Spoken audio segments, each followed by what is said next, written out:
It's my singular honor to welcome you all to the 2024 IAZ conference running under the theme Building for Africa's Urban Billion, Infrastructure Renewal and Development. It is a great pleasure and enthusiasm that I stand before you today. On behalf of the IAZ, I extend a warm welcome to each and every one of you gathered here. Interesting theme that we have this year for our conference, and interesting that you see somebody coming here to talk about risk.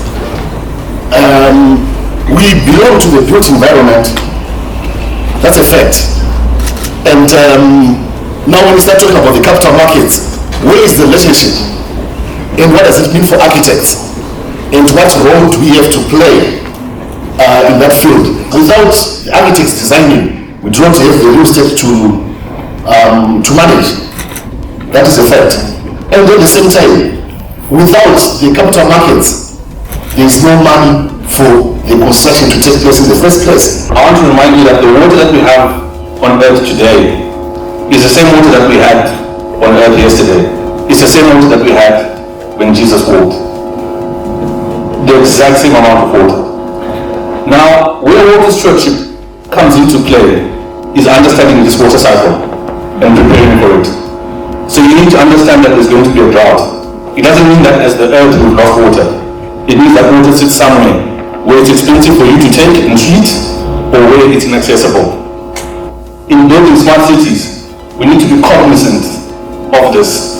We have the same amount of water today as we will tomorrow. The topic for this conference could never have been a mere coincidence. If we look at the theme of Africa's Urban Billion, Infrastructure Renewal and Development, and we look at our company's vision of putting 1 billion bricks in the ground by 2050, we certainly meet. And if we marry them, we'll score even bigger. We know that architects are the people who make or break urban spaces. And their visions through the work or mission of the same. All of our work at Westprop are the designs of esteemed men and women like you in this room. May I hasten to say that you are the only people who can arrest the current urban decay in our cities and towns. You are the only ones who can stand up and design spectacular buildings that will stand the test of time. We need to go beyond managing the few chaotic situations to proper planning 5, 10, 15 years from now. What kind of transportation systems do we want? And then we begin to make the incremental steps towards that urban transportation system. The vision that has been crafted about what this new city should be and what it is. It's a new city that seeks to be an efficient and intelligent and smart city, developed within the context of a sustainable garden city concept that will provide comfort and security for its inhabitants well into the 22nd century. The Architects Council of Zimbabwe is a registered entity, legislatively registered, and it reports to the Ministry of Local Government and Public Works. The Ministry of Local Government and Public Works is the parent ministry of the architectural profession, who always lend its full support to the Institute of Architects of Zimbabwe and related professional that fall under it.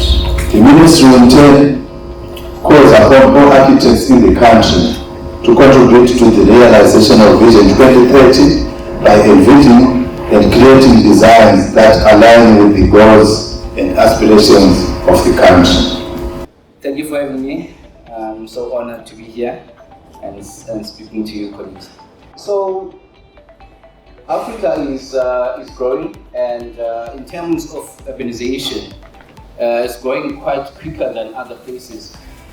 The first part of my presentation is really to introduce the finance bit of it. I want to put theory, context, then go to the realities at global level and at Zimbabwe.